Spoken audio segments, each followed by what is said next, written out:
Once you understand the problems, we now even need to add more issues, religious issues.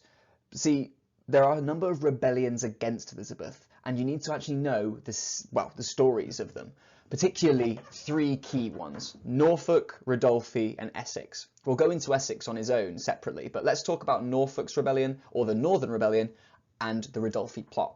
Both of them are based in religion, and both of them have a very similar plan: to put Mary Queen of Scots, as you've seen behind me, onto the throne of England, which means they plan to kill Elizabeth. They plan to assassinate her or remove her from power. They both have different causes, but they really have the same end goal. Let's start with Norfolk's rebellion, often referred to as the Northern Rebellion for obvious reasons in just a moment. Norfolk is on the left-hand side, and he was a Catholic nobility person living in Britain and part of that Privy Council, and he requested to marry Mary Queen of Scots, you know, another major Catholic noble. And Elizabeth, who was keeping Mary Queen of Scots, you know, that problematic Catholic person, in captivity, in prison, said no. And the Duke of Norfolk kicked off. He got really annoyed with this. He hated this idea that he was being prevented to marry somebody. And he stormed off north, right? So the Northern Rebellion. He stormed up to Durham. And at a time where lots of Catholic, should we say, practices were banned in England, he started breaking pretty much every religious law that Elizabeth had established. For example, holding Catholic Mass. In Durham Cathedral, which is a massive famous cathedral, he held a Catholic Mass, which was illegal. And Elizabeth, down in London, was like, right, okay. And you can watch as all of these Catholics start to amass up in the north of England. In fact, there was about 4,600 men ready to fight and remove Elizabeth from the throne via war, civil war, because they felt that their religion was being infringed. They felt their religion was being attacked by her, and they started to march south. Now, Elizabeth, because Elizabeth has more money than these rebels, as well as has more soldiers than these rebels, sends up someone called the Duke of Sussex to go and fight them. And a series of different issues like scorched earth policy, which you've seen before, and some other battle tactics mean that Norfolk's rebellion is defeated. Norfolk is captured and put under house arrest as well, and the rebellion is quelled. It proves to us that there's Catholic underlying anger, but it also demonstrates to us that obviously Britain is, or England at least, is not a peaceful place to live.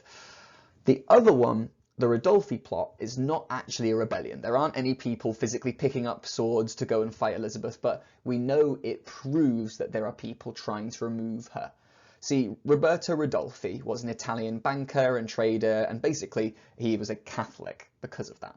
And the Pope had issued, should we say, what's called the Papal Bull. He'd gone against Elizabeth, saying that people need to remove her. And Ridolfi, who has this big connection of Catholic contacts across Europe, starts to collect information. He starts getting people to team up with him to say, look, the Pope has told me to get rid of Elizabeth, or told us, let's go and do it. Let's remove her from power. It's God's will.